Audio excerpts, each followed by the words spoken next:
యేసుక్రీస్తు వారి పరిశుద్ధమైన నామమున కూడి వచ్చిన ప్రతి ఒక్కరికి పునరుత్థాన ఆదివార శుభాకాంక్షలు. లేవి కాండము 26వ అధ్యాయము 12వ వచనం. నేను మీ మధ్య నడిచెదను, నీకు దేవుడై ఉందును, మీరు నాకు ప్రజలై ఉందురు. ప్రార్థన చేసుకుందాం. మహాపరిశుద్ధుడా, సర్వశక్తిమంతుడా, సర్వోన్నతుడా, సజీవుడా, సకల మంచి ఈవులకు కారణభూతుడా, నిత్య స్తోత్రార్హుడా, థ్యాంక్ యూ జీసస్. స్తోత్రం.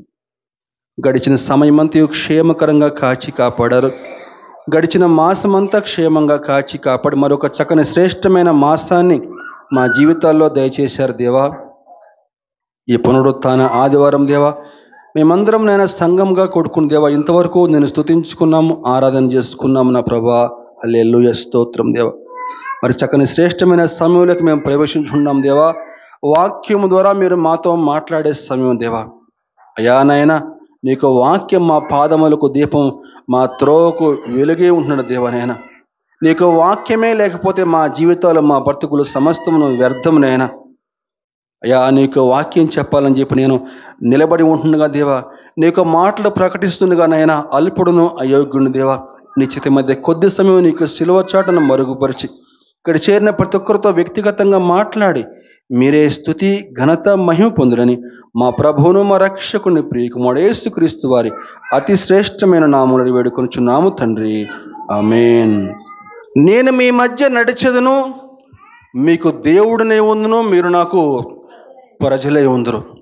దేవుడైన యెహోవా ఇశ్రాయేలు ప్రజల్ని ఉద్దేశించి మోషేతో మాట్లాడుతున్న మాటలు ఈ మాటలు ఏమంటున్నాడండి?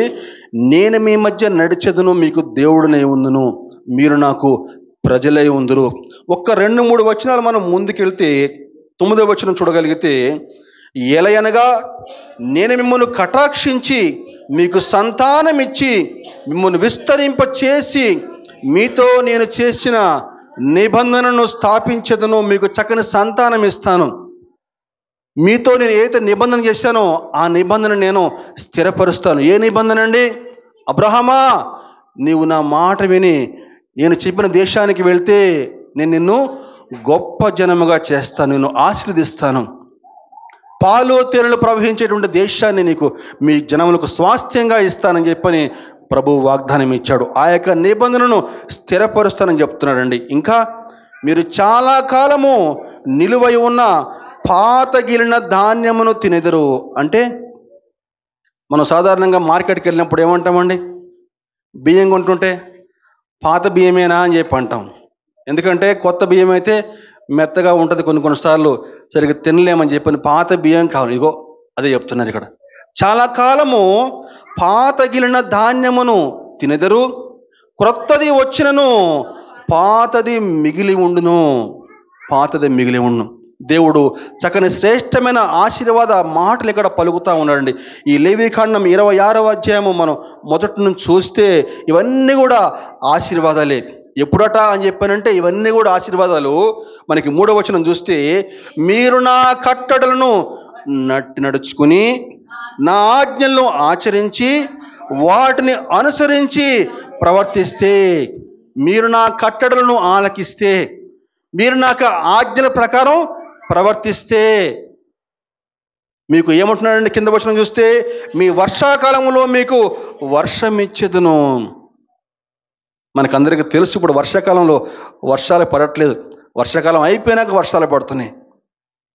తొలకరి వర్షాన్ని కడవరి వర్షాన్ని మీకు ఇస్తాను, మీకు చక్కని సమృద్ధిని ఇస్తానని చెప్పని చెప్తున్నాడు. ఈ మాటలన్నీ మనం గమనిస్తే, అయితే ఈ మాటలన్నిటికల్లా నాకు బాగా నచ్చిన మాట, బాగా ఆకర్షించిన మాట అని చెప్పంటే, నేను మీ మధ్య నడిచెదను అనే మాట మనం గమనిద్దామండి. నేను మీ మధ్య నడిచెదను అని చెప్పనంటే దేవుడు మన తోడుగా ఉండటం అన్నమాట. సకల సమృద్ధికి కారణభూతుడు, శ్రీమంతుడు అటువంటి ప్రభు మన తోడుగా ఉండి మన మధ్య నడిస్తే ఇంకా మనకి కొదువేముంటుంది చెప్పండి? జ్ఞాపకం చేసుకుందాం. ఆనాడు ఇశ్రాయేలు ఐగుప్తు నుంచి బయటకు వచ్చిన తర్వాత ప్రభు వారి తోడుగా ఉండి 40 ఏళ్ల పాటు వారిని క్షేమంగా కాచి కాపాడాడు. 40 ఏళ్ళు అంటే మామూలు మాటలు కాదండి. గద్ద తన యొక్క రెక్కలపైన పిల్లల్ని ఏ విధంగా మోస్తూ ఉంటుందో అలా ఆ విధంగా క్షేమంగా కాచి కాపాడి, ఎర్ర సముద్రాన్ని దాటించి, ఆకలేస్తే ఆకాశం నుంచి మన్నాను ఆహారంగా కురిపించి, మాంసాహారం కావాలని చెప్పంటే తూర్పు గాలి రప్పించగా పూరేళ్ళు చక్కగా ఇంటి ముందంతా పూరేళ్ళే చక్కని మాంసాహారం. యోర్దాను నదిని దాటించి చక్కని పాలు తేనెలు ప్రవహించేటువంటి వాగ్దాన దేశానికి నడిపించాడండి.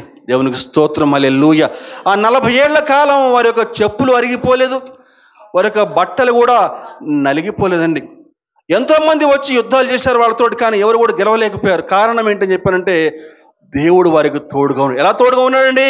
రాత్రిపూట అగ్ని స్తంభం వలె, పగటిపూట మేఘస్తంభం వలె వారు తోడుగా ఉండి వారు వెన్నట్టు నడిచి, వారు ముందుగా నడిచి వారిని క్షేమంగా ఆ యొక్క వాగ్దాన దేశం నడిపించాడండి.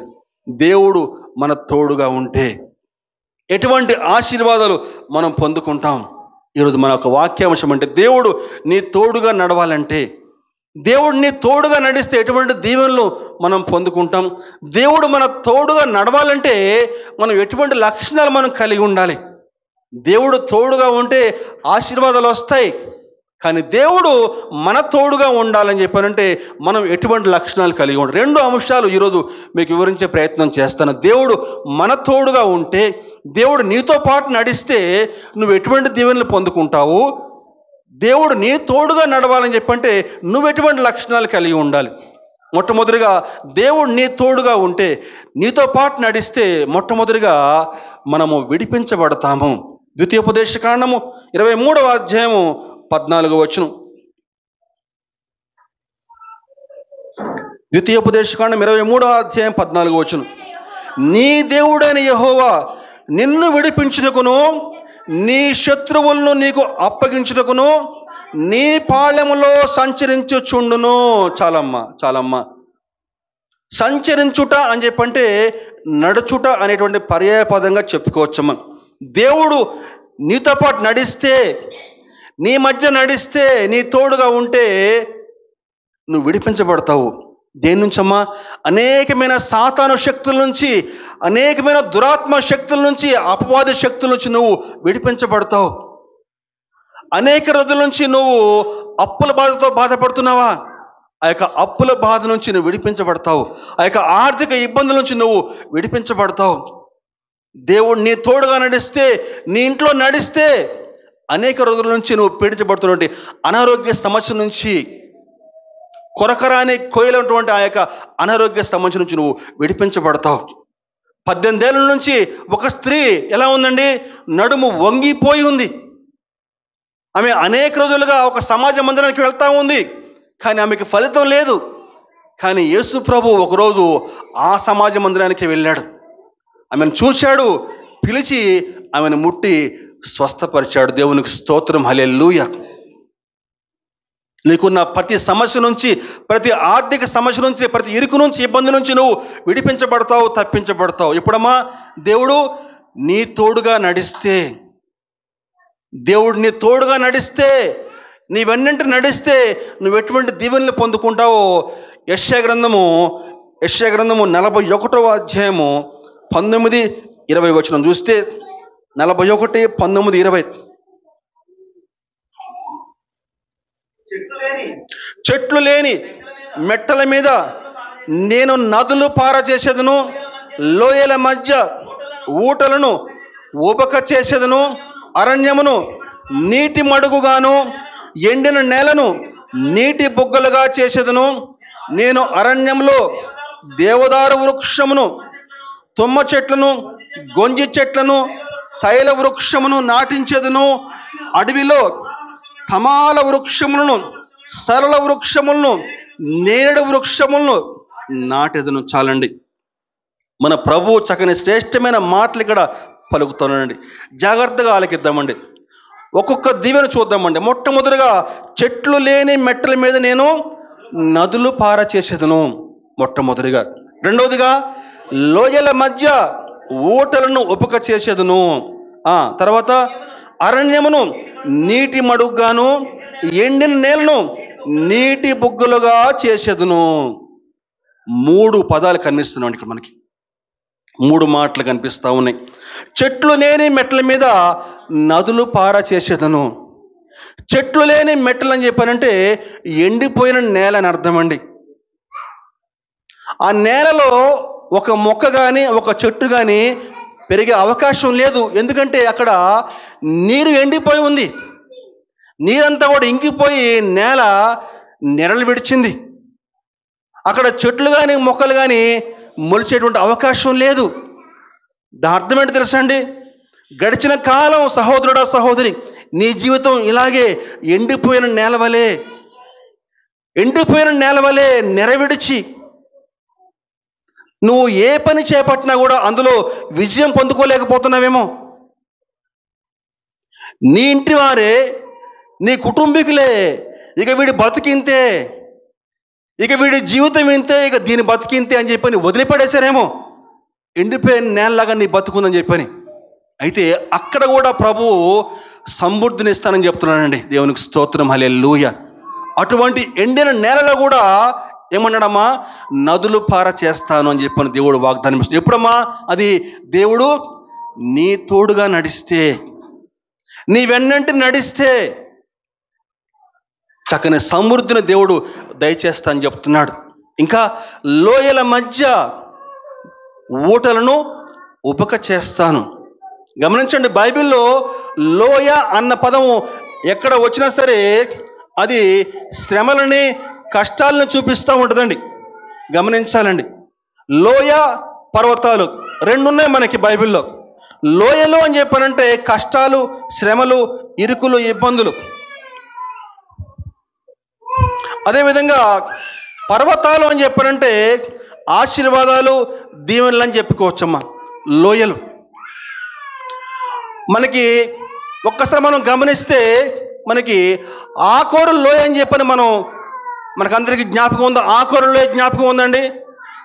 మాకు జ్ఞాపకం ఉందన్న వాళ్ళు చేయలుపుతారా?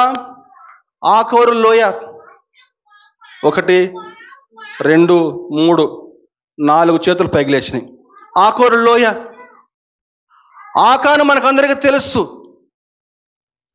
యెరికో పట్టణాన్ని జయించిన తర్వాత ప్రభు స్పష్టంగా అక్కడ ఆజ్ఞించాడు. ఏంటని చెప్పంటే శపితమైన దాంట్లో దేన్ని కూడా ముట్టుకోవద్దు. కానీ ఆకాను ఆశపడ్డాడు. అక్కడి నుంచి బంగారాన్ని, వెండిని ఆశించాడు. షినారు వస్త్రం ఆశించాడు. తీసుకెళ్లి తన ఇంట్లో దాచిపెట్టుకున్నాడు. ఫలితము ఆకాను ఇంటి వారు, పశువులు అన్నీ కూడా రాళ్ల చేత కొట్టబడి చంపబడ్డారు. ఒక లోయలో తోయబడ్డారు. అది ఆకోరు లోయగా ఈనాటికి కూడా ఉంది. ఆకోరు లోయ అని చెప్పారంటే అదండి. లోయ అని చెప్పంటే శ్రమలు, కష్టాలు. అందుకే మనం కీర్తనలో గాఢాంధకారపు లోయ అని చెప్పని ఒక పదాన్ని మనం జ్ఞాపకం చేసుకుందామండి.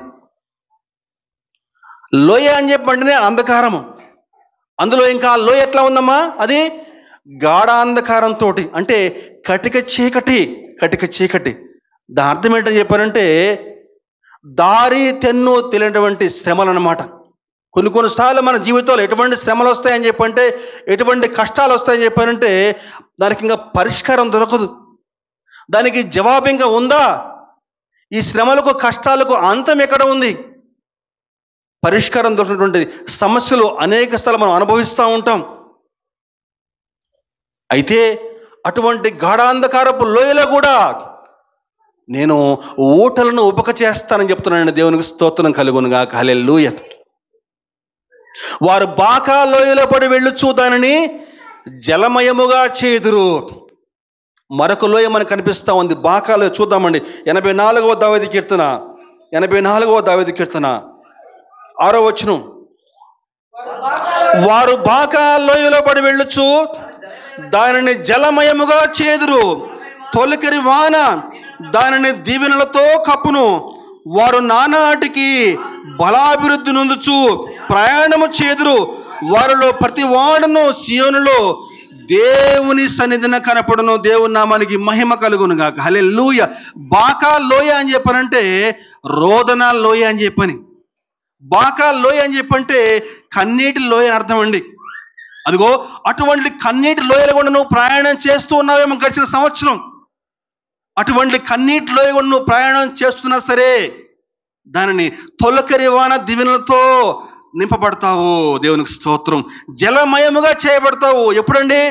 ఒక్క వచనం ముందుకెళ్తే, నీ వలన బలమునందు మనుషులు ధన్యులు. దేవుని వల్ల నువ్వు బలం పొందితే, దేవుణ్ణి ఆనుకుని నువ్వు జీవించగలిగితే తొలకరి వాన దీవెనలతో నిన్ను కప్పును దానిని జలమయముగా చేస్తావని చెప్పి నీ వాక్యం సెలవిస్తూ ఉందండి. దేవుణ్ణి ఆనుకుని జీవించగలిగితే, దేవునితో అంటు కట్టబడి జీవిస్తే, నువ్వు బాకా లోయలో ప్రయాణం చేస్తున్నా సరే ఆ లోయ బెరాకా లోయగా మారిపోతుందండి. దేవునికి స్తోత్రం కలుగునుగాక. బైబిల్లో మనకు ఒక రాజు కనిపిస్తాడు. అతని పేరు యెహోషాపాతు. ఒకనాడు యెహోషాపాతు మీదకి ముగ్గురు యుద్ధానికి వస్తారు. ముప్పేట దాడి. ఎవరమ్మా? మోయాబీలు, అమోనీయులు, మోయోనీయులు ముప్పేట దాడి చేస్తారు. యెహోషాపాతుకి ఏం చేయాలో అర్థం కాదు. మోకరిల్లుతాడు, దేవునికి ప్రార్థన చేస్తాడు. ప్రభువా, నీవే సహాయం నాయనా. నువ్వు సహాయం లేకపోతే, నీవు నాకు తోడుగా లేకపోతే నేను యుద్ధంలో జయించలేను ప్రభువా. దేశమంతా కూడా ఉపవాసం ఉండాలని చెప్పి చాటిస్తాడండి. పిల్ల పెద్ద అందరూ కూడా ఉపవాసం ఉంటారు. అందరూ కలిసి దేవునికి సన్నిధిలో ప్రార్థన చేస్తూ ఉంటారు. చూద్దాం ఒకసారి 2వ దినవృత్తాంతంలో 20వ అధ్యాయము చూద్దాం ఒకసారి. 2వ దినవృత్తాంతం 20వ అధ్యాయము 12-13 వచనాలు. మా దేవా, నీవు వారికి తీర్పు తీర్చవా? మా మీదకి వచ్చి గొప్ప సైన్యముతో యుద్ధము చేయుటకు మాకు శక్తి చాలదు. ఏమి చేయుటకును మాకు తోచదు. నీవే మాకు దిక్కు అని ప్రార్థన చేసిన యూదా వారందరూ తమ శిశువులతోనూ భార్యలతో పిల్లలతో యెహోవా సన్నిధిన నిలవబడిరి. చక్కని మాట కదండి. శిశువులతోనూ భార్యలతోనూ పిల్లలతో అంటే ఒక్కరు కూడా మిగలలేదు. అందరూ కలిసి దేవుని యొక్క సన్నిధిలో ప్రార్థన చేస్తూ ఉన్నారు. ఏమైందమ్మా? ఆనాడు యెహోషాపాతు అతని యొక్క సైన్యము కత్తి కూడా దూయలేదండి. దేవుడే వారితో పాటు నడిచాడు. ఇంకా చెప్పాలంటే వారికంటే ముందుగా నడిచాడండి. దేవునికి స్తోత్రం. వారు కీర్తనలు పాడుతా స్తుతిస్తా వెళ్తా ఉంటే దేవుడు గొప్ప కార్యం చేశాడు. ఏంటని చెప్పారంటే, ఎదురుగా ఉన్న శత్రు సైన్యం అంతా కూడా కత్తులు దూసుకుని ఒకరితో ఒకళ్ళు పోరాడుకుంటున్నారండి. ఒకళ్ళొకళ్ళు చంపేసుకున్నారు. ఆ విధంగా చంపేసుకున్న తర్వాత ఆ శవాల దగ్గరికి పోయి చూస్తే వారి ఒంటి మీద విస్తారమైన నగలు, విస్తారమైన బంగారం, ధనము ఎంతో ఉందటండి. ఆ ధనమంతా కూడా కూర్చుకోవడానికి వారికి 3 రోజులు పట్టిందటండి. ఒకరోజు కాదు. ఎంతో సైన్యం అండి. అందరూ కూడా చనిపోతే వారి వద్ద ఉన్న ధనము, ఆ యొక్క బంగారం అంతా కూడా కూర్చుకోవడానికి వారికి ఎన్ని రోజులు పట్టిందండి? 3 రోజులు పట్టిందండి. ఒక్కసారి ఇమాజిన్ చేసుకోండి. వారు కూర్చుకుంటా ఉన్నారు, బస్తాలు వేసుకుంటున్నారు కానీ తరగట్లేదే. ఆ 3 రోజులు కూర్చుకున్న తర్వాత 4వ రోజున వారు ఏం చేశారని చెప్పానంటే, మనకి 2వ దినవృత్తాంతములు 20వ అధ్యాయము 26వ వచనం చూస్తే, 4వ దినమున వారు బెరాకా లోయలో కూడిరి. అక్కడ వారు యెహోవాకు కృతజ్ఞతాస్తుతులు చెల్లించినందున నేటి వరకు ఆ చోటుకి బెరాకా లోయ అని పేరండి. దేవునికి స్తోత్రం. హల్లెలూయా. బెరాకా లోయ అని చెప్పంటే ఆశీర్వాదపు లోయ, స్తుతి లోయ అండి. దేవుణ్ణి తోడుగా నడిస్తే, దేవుడు నీతో పాటు నడవగలిగితే బాకా లోయ కాస్త బెరాకా లోయగా మారిపోతుందండి. దేవుడిని తోడుగా నడిస్తే ఆ అరణ్యమును ఏంటట నీటి మడుగులుగా చేస్తానని చెప్తున్న వాక్యం. అవునా? 3వ ఆశీర్వాదం ఏం చెప్పారమ్మ అక్కడ? అరణ్యమును నీటి మడుగుగాను, ఎండిన నేలను నీటి బుగ్గలుగా చేస్తానని చెప్తున్న వాక్యం. నిర్గమకాండం 17వ అధ్యాయము 1, 4, 6 వచనాలు. నిర్గమకాండం 1, 4, 6. తర్వాత ఇశ్రాయేలు సర్వ సమాజము యెహోవా మాట చొప్పున తమ ప్రయాణములలో సీను అరణ్యము నుండి రెఫీదీములో దిగిరి ప్రజలు తమకు త్రాగ నీళ్లు లేనందున అప్పుడు మోషే చెప్పమ్మా. అప్పుడు మోషే యెహోవాకు మొరపెట్టుచు 4వ వచనమమ్మ, ఈ ప్రజలకు నేనేమి చేయుదును? కొంతసేపటికి నన్ను రాళ్లతో కొట్టి చంపుదురు నేను. ఇదిగో అక్కడ హోరేబులోని బండ మీద నేను నీకు ఎదురుగా నిలిచెదను. నీవు ఆ బండను కొట్టగా ప్రజలు తాగుటకు దానిలో నుండి నీళ్లు బయలుదేరునని మోషేతో సెలవీగా.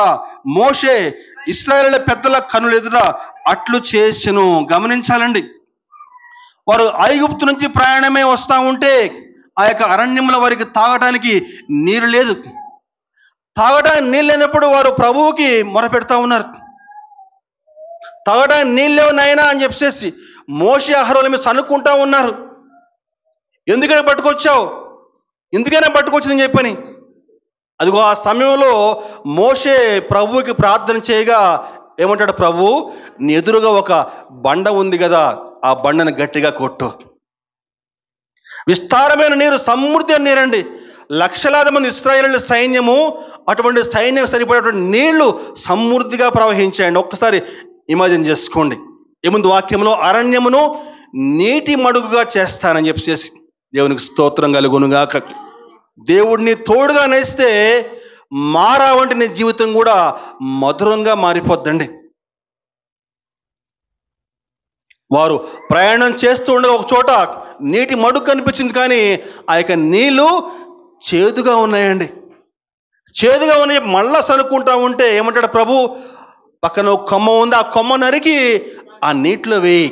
అప్పుడు ఆ నీళ్ళన్నీ కూడా మధురంగా మారిపోతాయండి. దేవుణ్ణి తోడుగా నడవగలిగితే, దేవుడు నీతో పాటు నడవగలిగితే మారా వంటి నీ జీవితం కూడా మధురంగా మారిపోద్దండి.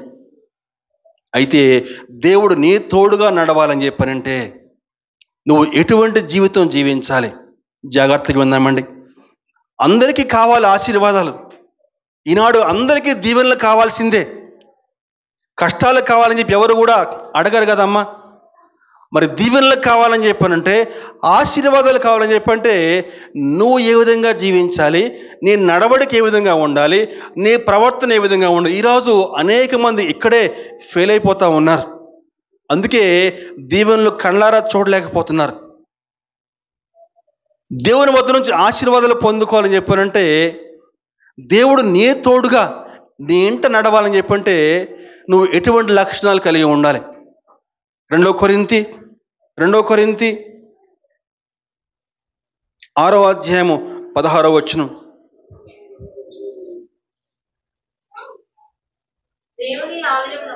దేవుని ఆలయమునకు విగ్రహములతో ఏమి పొందిక? మనము జీవము గల దేవుని ఆలయమే ఉన్నాము. అందుకు దేవుడు ఇలాగూ సెలవిచ్చున్నాడు, నేను వారిలో నివసించి సంచరింతును, నేను వారి దేవుడినై ఉందును, వారు నా ప్రజలై ఉందురు. చాలా చక్కని మాట ఇక్కడ పౌలు గారు పలుకుతున్నారండి.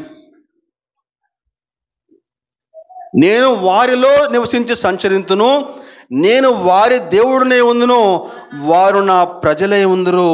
ఎప్పుడండి? ఎప్పుడమ్మా? కావున మీరు వారి మధ్య నుండి బయలువెడలి ప్రత్యేకముగా ఉండుడి. చాలండి, గమనించాలండి. ఇక్కడ ఈరోజు ఎవరైతే యేసుక్రీస్తు రక్తంలో కడగబడి ఉన్నారో, యేసుక్రీస్తు రక్తంలో ఎందరైతే కడగబడి ఉన్నారో వారందరూ కూడా దేవుని సంఘమై ఉన్నారు. దేవుని సంఘం ఉన్నటువంటి మీకు శిరస్సుగా దేవుడు ఉన్నాడు. గమనించండి, దేవుని సంఘం ఉన్నటువంటి మీరు ఎలా జీవించాలని చెప్పానంటే ప్రత్యేకంగా జీవించాలి. మూర్ఖులని తరం వారికి వేరే ఉండి అనే పదాన్ని గమనించాలండి. రక్షణ పొందుకున్న నీవు ఈ లోకంలో ఏ విధంగా జీవించాలో తెలుసా? ప్రత్యేకంగా జీవించాలి. ఎవరి నుంచి? అవిశ్వాసులకు వేరే. అవిశ్వాసులకు వేరే అంటే వారితో మాట్లాడొద్దా అని కాదండి. వారి యొక్క ఆచార వ్యవహారాల్లో నువ్వు పాలు పంపులు చేసుకోకూడదు. అన్య ఆచారాల్లో నువ్వు పాలు పంపులు చేసుకోవద్దు. అవి వారలవాట్లు. ఒకప్పుడు నువ్వు నేను ఒకప్పుడు అలాగే ఉన్నాము, కానీ యేసుక్రీస్తు రక్తంలో కడగబడిన తర్వాత మనము ప్రత్యేకించబడ్డాము. ఆ విధంగా నువ్వు ప్రత్యేకించబడితే, ఆ విధంగా నువ్వు ప్రత్యేకంగా జీవిస్తే దేవుడు నీ ద్వారా గొప్ప గొప్ప కార్యాలు చేసి తను మహింపరుచుకుంటాడు. గమనించాలి, అబ్రహాము ఆ దేశం నుంచి బయటకు వచ్చిన తర్వాతనే దేవుడు అబ్రహాం జీవితంలో గొప్ప వాగ్దానం చేశాడు. అబ్రహాము దీవించబడ్డాడు. ఎప్పుడమ్మా? ఆ దేశం నుంచి, ఆ కుటుంబీకుల నుంచి బయటకు వచ్చిన తర్వాతనే అబ్రహాము దీవించబడ్డాడు. ఈనాడు ప్రభు చెప్తున్నాడు, మీరు ప్రత్యేకంగా జీవించండి. ఎలా? ఏముంది వాక్యంలో అక్కడ? మీరు వారు నా ప్రజలే ఉందురు, కావున మీరు వారి మధ్య నుండి బయలు విడలి ప్రత్యేకంగా ఉండుడి, అపవిత్రమైన దానిని ముట్టకూడని ప్రభు చెప్తున్నాడండి. అదిగో ఆ విధంగా ప్రత్యేకంగా జీవిస్తే, అన్య ఆచారాల్లో పాలుపంపులు చేసుకోకుండా దేవుని యొక్క ఆజ్ఞల ప్రకారం, దేవుని యొక్క మాటల ప్రకారం జీవిస్తే ఏముంది వాక్యంలో? నేను వారిలో నివసించి సంచరింతును, నేను వారి దేవుడినే ఉందును, వారు నా ప్రజలై ఉందురు. ఫస్ట్ అండ్ ఫార్మోస్ట్ లక్షణం అన్నమాట. క్రైస్తవులుగా జీవిస్తున్న మనం ఎలా జీవించాలని చెప్పానంటే ప్రత్యేకంగా జీవించాలి. ఎక్లీషియా అని చెప్పినటువంటి పదం సంఘానికి మనకి గ్రీకులో పెట్టబడిందండి. ఎక్లీషియా అని చెప్పానంటే ప్రత్యేకించబడ్డవారు. ఈనాడు ఎందరైతే యేసుక్రీస్తు రక్తంలో కడగబడిన వారందరూ కూడా ప్రత్యేకించబడిన వారు. మనం ప్రత్యేకంగా జీవించాలి, దేవునికి మహిమకరంగా జీవించాలి. 10 మందిలో ఉన్నా సరే ఆ 10 మందిలో నువ్వు ప్రత్యేకంగా జీవించాలి. అప్పుడే దేవుడు నీ ద్వారా గొప్ప కార్యాలు చేసి తను మహిమపరుచుకుంటాడు. లేకపోతే ఏముందిలే అని చెప్పని జీవిస్తే ఉంది కదా ఒకటి గుంపులో గో, అలా ఉండకూడదు. ప్రత్యేకంగా జీవించాలి. నెంబర్ 2, దేవుడిని తోడుగా ఉండాలని చెప్పనంటే ద్వితీయోపదేశకాండం 23వ అధ్యాయం 14వ వచనం, నీ దేవుడైన యెహోవా నిన్ను విడిపించుటకును నీ శత్రువుల్ని నీకు అప్పగించుటకును నీ పాళెములో సంచరించుచుండును గనుక ఆయన నీలో అసహ్యమైన దేనినైనను చూచి నిన్ను విడవకుండునట్లు నీ పాళెము పరిశుద్ధముగా ఉండవలెను. జాగ్రత్తగా విందామండి. నీ పాళెములో సంచరించుండు అని చెప్పంటే, పాళెం అని చెప్పంటే గృహము, ఆ యొక్క గల్లీ అన్నమాట. పాళెం అని చెప్పంటే నువ్వు ఉంటున్న ప్రాంతము. మన వాక్యం ఏంటండి ఇవాళ? దేవుడు నీ తోడుగా నడవాలని చెప్పానంటే ఏముంది వాక్యంలో? నీ దేవుడైన యెహోవా నిన్ను విడిపించుటకును నీ శత్రువులు నీకు అప్పగించుటకును నీ పాళెములో సంచరించుండు. నీ దేవుడైన యెహోవా నేను దీవించాలని చెప్పి నీ ఇంటికి వచ్చినప్పుడు నువ్వు పనికిమాలిన సినిమాలు చూస్తా, సెల్ ఫోన్లో అసహ్యమైన సినిమాలు చూస్తున్నాకో దేవుడు అసహించుకుని పక్కకి వెళ్ళిపోతాడేమో. ఏముంది వాక్యంలో? నీ పాళెము పరిశుద్ధంగా ఉండాలి. ఎక్కడెక్కడ పరిశుద్ధంగా ఉండాలి? ఎప్పుడు పరిశుద్ధంగా ఉండాలి? నెంబర్ 1, 10 మందిలో ఉన్నప్పుడు పరిశుద్ధంగా ఉండటం కాదండి. అందరిలో ఉన్నప్పుడు ఏదో భక్తి కలిగి ఉన్నట్టుగా కాదు. ఎవరో లేనప్పుడు, నీకెవరు కూడా పరిచయస్తులు లేనప్పుడు, నువ్వు ఒంటరిగా ఉన్నప్పుడు నీ యొక్క హృదయాంతరంగం ఏ విధంగా ఉంటుంది గమనించాలి. దానియేలు, షడ్రకు, మెషకు, అబేద్నెగో 4 బబులోనికి శత్రువులుగా, బబులోనికి బానిసలుగా కొనుక్కోబడ్డారు. అక్కడ వారికి రాజు భుజించినటువంటి ఆహార పదార్థాలు, ద్రాక్షరసం పట్టుకొచ్చారు సేవించమని చెప్పని. దానియేలు మొహమాటం లేకుండా నేను తీసుకోవాలని చెప్పాడు. వాటిని తీసుకొని నేను అపవిత్రం కాలేను, నిర్ద్వంద్వంగా తిరస్కరించాడండి. అక్కడ దానియేలు దేవుణ్ణి మహింపరిచాడు, పరిశుద్ధంగా జీవించాడు. కాబట్టి దేవుడు దానియేలును దీవించాడు. ఆ దేశానికి ప్రధానమంత్రిగా ఎన్నిక చేయబడ్డాడు. యోసేపు గారు పొతిఫర్ భార్య పాపం చేద్దాం రమ్మన్నప్పుడు అక్కడి నుంచి పారిపోయాడు. ఫలితము యోసేపు చెరసాల్లో వేయబడ్డాడు, కానీ నమ్మకంగా దేవునికి జీవించాడు. ప్రధానమంత్రి స్థాయికి హెచ్చించబడ్డాడు. 10 మందిలో ఉన్నప్పుడు ఏదో భక్తిగా నటించడం కాదు. నువ్వు ఒంటరిగా ఉన్నప్పుడు నీకు ప్రవర్తన ఏ విధంగా ఉంటుంది? నువ్వు ఒంటరిగా ఉన్నప్పుడు నీ సెల్ ఫోన్లో ఎటువంటి దృశ్యాలు చూస్తూ ఉన్నావు గమనించాలి. ఎవరు లేనప్పుడు నువ్వు ఒంటరిగా ఇంట్లో ఉన్నప్పుడు ఎటువంటి పాపిష్టి పనులు చేస్తా ఉన్నావు? అప్పుడు కూడా నీ హృదయం పవిత్రంగానే ఉంటుందా? ఒక్కసారి వ్యక్తిగతంగా పరిశీలన చేసుకో ప్రియ సహోదరుడా, సహోదరి. నువ్వు ఒంటరిగా ఉన్నప్పుడు, దావీదు ఒంటరిగా ఉన్నప్పుడు పాపంలో పడిపోయాడు. దావీదు దేవునికి హృదయానుసారుడే, కానీ ఒంటరిగా అందరూ కూడా యుద్ధానికి వెళ్ళినప్పుడు పైన మిద్ది మీదకి వెళ్ళాడు. కింద ఒక స్త్రీ స్నానం చేస్తూ ఉంటే ఆమెను చూసి పాపంలో పడిపోయాడు. నువ్వు ఒంటరిగా ఉన్నప్పుడు పరిశుద్ధంగా జీవించు, పవిత్రంగా జీవించు. ఇంకా నువ్వు ఉద్యోగం చేస్తున్న చోట పరిశుద్ధంగా జీవించాలి, పవిత్రంగా జీవించాలి. నువ్వు ఉద్యోగం చేస్తున్న చోట సహోదరుడా, సహోదరి, మగవారైతే ఆడవారితోనూ, ఆడవారైతే మగవారితోటి పవిత్రంగా జీవించాలి, పరిశుద్ధంగా జీవించాలి. ఏం కాదులే, ఇక్కడ మా తెలిసిన వాళ్ళు ఎవరు లేరు కదా అని చెప్పని ఎలా పడితే అలా ఉండటానికి వీలేదు. దేవుడు యెహోవా రోషము కలిగిన దేవుడు అండి. పవిత్రంగా జీవించడానికి ప్రయత్నం చేద్దాం. ఇంకా నీ స్నేహితుల మధ్య పవిత్రంగా జీవించు. చిన్ననాటి స్నేహితులు కలిసినప్పుడు వాళ్ళు మనల్ని తొందర పెడతారు కొన్నిసార్లు. ఏం కాదు లేరా,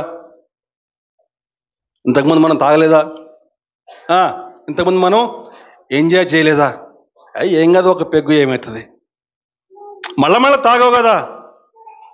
స్నేహితుల మధ్య పవిత్రంగా జీవించడానికి ప్రయత్నించాలి. వాక్యం స్పష్టంగా సెలవిస్తా ఉంది. ఏంటని చెప్పారంటే, నీ దేవుడైన యెహోవా నిన్ను విడిపించుటకు, నీ శత్రువులు నీకు అప్పగించుటకును నీ పాళెములో సంచరించుచుండును కనుక ఆయన నీలో అసహ్యమైన దేని నేను చూచి నిన్ను విడవకున్నట్లు నీ పాలెము పరిశుద్ధంగా ఉండాలి. నెంబర్ 1 ప్రత్యేకంగా జీవించాలి. నెంబర్ 2 పరిశుద్ధంగా జీవించాలి. నెంబర్ 3 సోమరితనంతో ఉండకూడదు. ప్రసంగి 10వ అధ్యాయం 18వ వచనం, ప్రసంగి 10:18.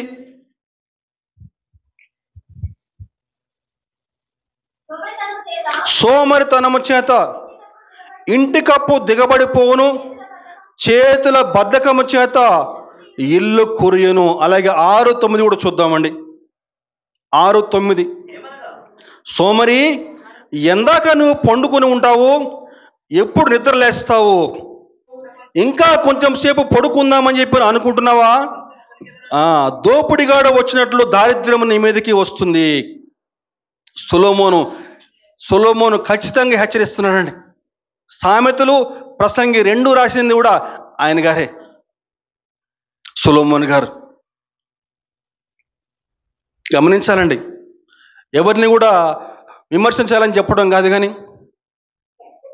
కొంతమంది సహోదరులు ఎట్లా చేస్తారని చెప్పారంటే, భార్య పొద్దుకి దాకా లేవరు.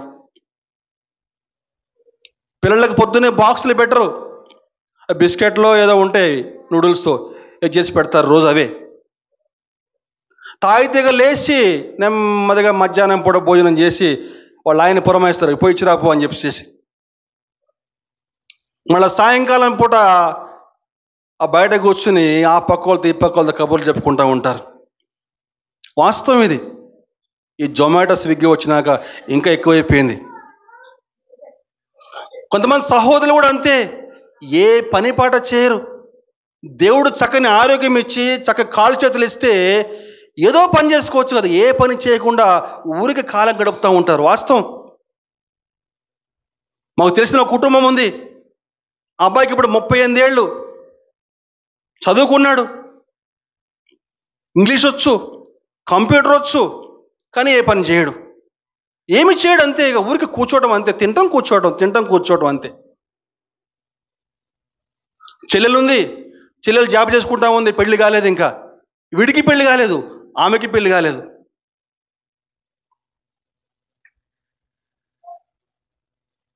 ఇదిగో అటువంటి పరిస్థితుల్లో జీవిస్తూ ఆశీర్వాదాలు కావాలని చెప్పంటే ఏ విధంగా ఆశీర్వాదాలు వస్తాయి గమనించాలండి. దేవుడు ఎప్పుడు కూడా కష్టపడి పనిచేసే వాళ్ళని తన యొక్క సేవకు పిలుచుకున్నాడు. కష్టపడి పనిచేసే వాళ్ళని దేవుడు ఎన్నుకుని వారి ద్వారా గొప్ప గొప్ప కార్యాలు జరిగించాడు. గమనించాలి. జ్ఞాపకం చేసుకుందాం, గిద్యోను జ్ఞాపకం చేసుకుందాం. గిద్యోను గోధుమలు దొల్లగొట్టుచూ ఉండగా దేవుడు గిద్యోని పిలిచాడు. పరాక్రమం గల బలాఢ్యుడా, పిలిచాడు గిద్యోన్ని. పిలిచి గిద్యోను ద్వారా గొప్ప అద్భుత కార్యం అండి. కేవలం 300 మందితోటి మిడతల దండు వంటి మిద్యానీయుల్ని ఓడించాడు. దేవునికి స్తోత్రం కలుగునుగాక. హల్లెలూయా.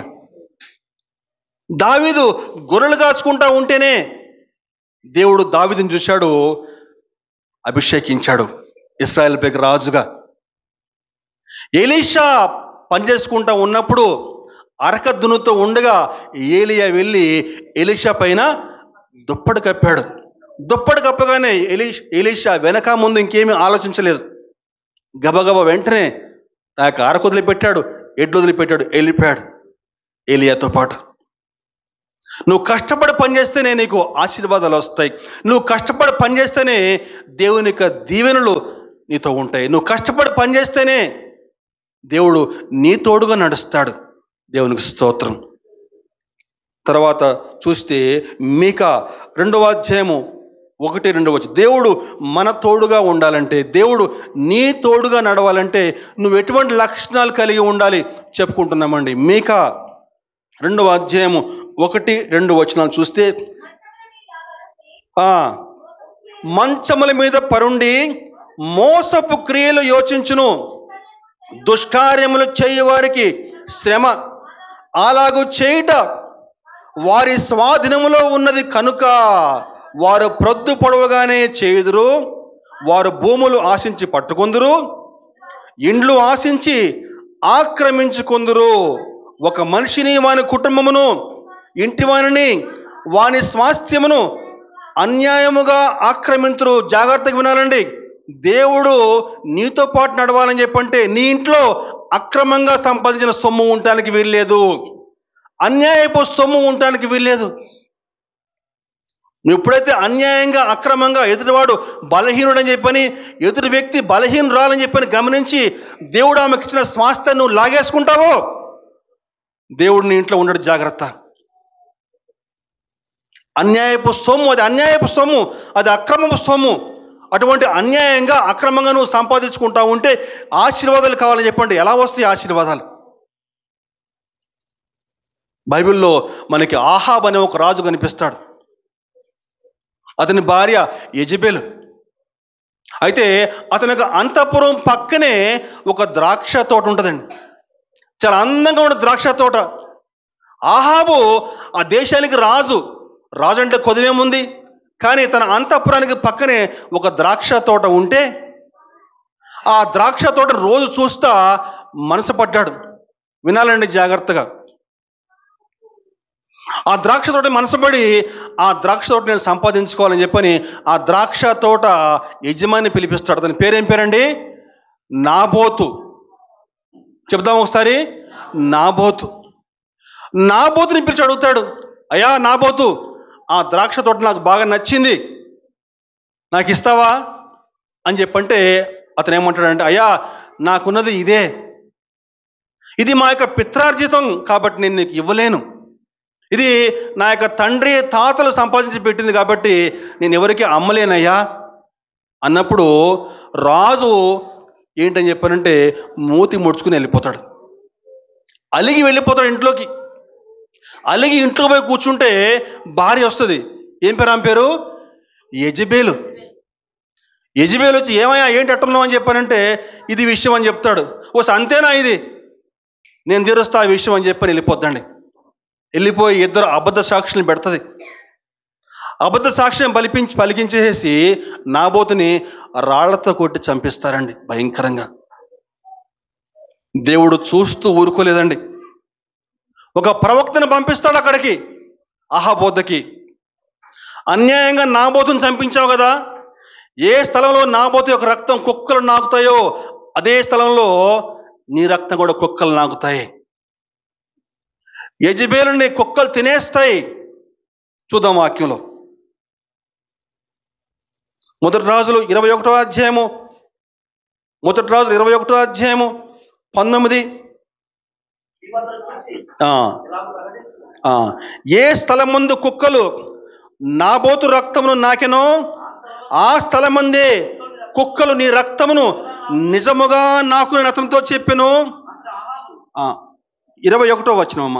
అందుకు యెహోవా ఎలాగో సెలవిచ్చును, నేను నీ మీదకి అపాయము రప్పించేదను, నీ సంతతి వారిని నాశనము చేతును, అల్పులేమి గనులేమి ఇశ్రాయేలు వారిలో ఆహాబు పక్షమున ఎవరు లేకుండా పురుషులందరినీ నిర్మూలము చేతును. మరియు యెజెబెలును గురించి 23 వచనమ్మ, యెజెబెలును గురించి యెహోవా సెలవిచ్చినది ఏమనగా, ఇజ్రాయేలు ప్రాకారం వద్ద కుక్కలు యెజెబెలును తినివేయును. చాలండి. ఆహాబు యెజెబెలు అన్యాయంగా నాబోతును చంపించి వేస్తారు. దేవుడు తన యొక్క శాపాన్ని ప్రకటించాడు. ఏ స్థలంలో నాబోతు యొక్క రక్తము కుక్కలు నాకాయో అదే స్థలంలో కొద్ది కాలంలో ఆహాబు చనిపోతాడు. అతని యొక్క రక్తం కూడా కుక్కలు నాకుతాయి. యెజెబెలు పైనుంచి, బిల్డింగ్ పైనుంచి యెజెబెలుని పడేస్తే కిందకు వచ్చే లోపు కుక్కలు మొత్తం కూడా యెజెబెలుని తిని పడేస్తాయి. ఆనవాళ్ళు కూడా దొరకదన్నమాట. ఒక పుర్రె మాత్రం మిగులుద్ది అంతే. ఇంకా ప్రియ సహోదరుడా సహోదరి, అన్యాయంగా సంపాదించిన సొమ్ము, అక్రమంగా సంపాదించిన సొమ్ము అనుకుని అనుభవిద్దాం అనుకుంటున్నావా? ఒకవేళ అటువంటి స్థితిలో నువ్వు ఉంటే గనక జాగ్రత్త, దేవుని యొక్క తీర్పు నీ మీద కూడా వస్తుంది. ఏ ఇంట్లో దేవుడు నివాసం ఉంటాడు, దేవుడు నీ తోడుగా ఉండాలంటే, దేవుడు నీతో పాటు నడవాలని చెప్పంటే నువ్వు ఎటువంటి క్రియలు కలిగి ఉండాలి, ఎటువంటి నడవడిక, ఎటువంటి ప్రవర్తన కలిగి ఉండాలి. ఆనాడు ఆహాబు రాజు అన్యాయంగా ఆక్రమించుకున్నాడు ద్రాక్ష తోట. యెజెబెలు కుక్క చావు అంటారు కదా, అంత భయంకరంగా చచ్చిపోయింది యెజెబెలు. చివరిగా మేలుకు ప్రతి కీడు చేయకూడదు. దేవుడు నీతో పాటు నడవాలని చెప్పనంటే ప్రాముఖ్యమైన విషయం అండి. మేలుకి ప్రతి కీడు చేయకూడదు. బైబిల్ వాక్యం స్పష్టంగా సెలవిస్తూ ఉంది, కీడుకే ప్రతి కీడు చేయకూడదని చెప్తుందండి. ఎవరన్నా కీడు చేస్తే ఆ కీడుకి ప్రతి కీడు కూడా నువ్వు చేద్దాం అనుకోకూడదు. మరి మేలుకి ప్రతి కీడు చేస్తే, సామెతలు 17వ అధ్యాయము 13వ వచనం, సామెతలు 17:13, మేలుకు ప్రతిగా కీడు చేయవాని ఇంట నుండి కీడు తొలగిపోదు. ఎవడన్నా నీకు మేలు చేస్తే నువ్వు ఆ మేలుకి ప్రతిగా నువ్వు కీడు చేస్తే ఆ కీడు నీ తరతరాలు నీ యొక్క ఇంట్లో నుంచి పోదండి. జాగ్రత్తగా గమనిద్దాం. ఒక శ్రేష్టమైన ఉదాహరణ అండి. దావీదు గారు మనకందరికీ బాగా తెలుసు, దేవుని యొక్క హృదయానుసారుడే. కానీ బత్షెబ భర్త ఊరియా వెళ్ళి అక్కడ రాజ్యం పక్షంగా యుద్ధం చేస్తూ ఉంటే ఆ మేలు మర్చిపోయి అన్యాయంగా ఊరియాని చంపిస్తాడు దావీదు. దేవుడు ఊరుకుంటాడా? చూద్దాం. 2 సమూయేలు 12వ అధ్యాయం 10-11, 2 సమూయేలు 12:10-11. నీవు నన్ను లక్ష్యము చేయక హిత్తీయుడకు ఊరియా భార్యను నీకు భార్య అగునట్లు తీసుకున్నందున నీ ఇంటి వారికి సదాకాలము యుద్ధము కలుగును. నా మాట ఆలకించుము. యెహోవానగు నేను సెలవిచ్చినది ఏమనగా, నీ ఇంటి వారి మూలమున నీకు అపాయము పుట్టింతును. నీవు చూచుండగా నీ భార్యలను తీసి నీ చేరువానికి అప్పగింతును. ఎంత కఠినమైన మాటలండి, గమనించాలి. ఎవరు మాట్లాడుతున్నారమ్మా? దేవుడు అని యెహోవా దావీదుతో మాట్లాడుతున్నాడండి. దావీదు ఎవరు ఇంతకీ? దేవుని హృదయానుసారుడు. దేవుని యొక్క హృదయం ఏ విధంగా ఉంటుందో అదే విధంగా దావీదు ఆలోచించేవాడు. కానీ తప్పు చేశాడు. గమనించండి. ఈరోజు నేను మందిరానికి వెళ్తున్నా కదా, దశమ భాగం ఇస్తున్నా కదా, కానుకలు ఇస్తున్నా కదా, పాటలు పాడుతున్నా కదా, నాకు ఇంక ఏం కాదులే. కానీ మేలుకి ప్రతికీడు చేస్తే దేవుడు చూస్తూ ఉంటాడండి. దావీదు యొక్క కుటుంబం ఎంత భయంకరంగా అయిపోయింది చెప్పంటే, దావీదు యొక్క కూతురు తామారు చెరపబడుతుంది. సొంత అన్ననే చెరపబడుతుందండి. అమ్నోనుని అబ్షాలోము చంపేస్తాడు. అబ్షాలోము దావీదు యొక్క భార్యలతోటి పాపం చేస్తాడండి. ఎంత భయంకరం అని చెప్పండి. దావీదు యొక్క జీవితంలో అనేకమైన చేదు సంఘటనలు. కారణం ఏంటని చెప్పంటే, దావీదు తప్పు చేశాడు, మేలుకి ప్రతికీడు చేశాడు. కీడుకి ప్రతి కీడు చేస్తా అనుకోవద్దు, యెహోవా కొరకు కనిపెట్టుకుని ఉండమని చెప్పిన వాక్యం సెలవిస్తూ ఉంది. దేవుడు నీ తోడుగా నడవాలని చెప్పానంటే, నీకు ఆశీర్వాదాలు కావాలని చెప్పానంటే ఎటువంటి లక్షణాలు కలిగి ఉండాలమ్మా? మొట్టమొదటిగా ప్రత్యేకంగా జీవించాలి. నెంబర్ 2 పరిశుద్ధంగా జీవించాలి. నెంబర్ 3 సోమరితనంతో ఉండకూడదు. మేలుకి ప్రతికీడు చేయకూడదు. ఇంకా ఇంట్లో అన్యాయంగా ఆక్రమించినటువంటి సొమ్ము ఉండటానికి వీల్లేదు. ఇంకమ్మా సరిపోయినాయా? చెప్దాం మళ్ళీ ఒకసారి, అందరం చెప్దామండి ఒకసారి. ప్రత్యేకంగా జీవించాలి. నెంబర్ 2 పాళెం పరిశుద్ధంగా ఉండాలి. ఇంకా సోమరితనంతో ఉండకూడదు, అన్యాయపు సొమ్ము ఉండకూడదు, మేలుకి ప్రతికీడు చేయకూడదండి. అదిగో ఆ విధంగా ఒకళ్ళు జీవించగలిగితే దేవుడు నీ తోడుగా నడుస్తాడు, నీ గృహంలో నడుస్తాడు. అనేకమైన ఆశీర్వాదాలు ఇప్పుడు లేవికాండలో మనం ఏమే దీవెనలు చెప్పుకున్నామో ఆ దీవెనలన్నీ కూడా నీ కుటుంబం పైన సమృద్ధిగా కురుస్తాయండి. దేవుడు అటు కృప మనకు ఈనాడు దయచేయునుగాక. ఆమేన్.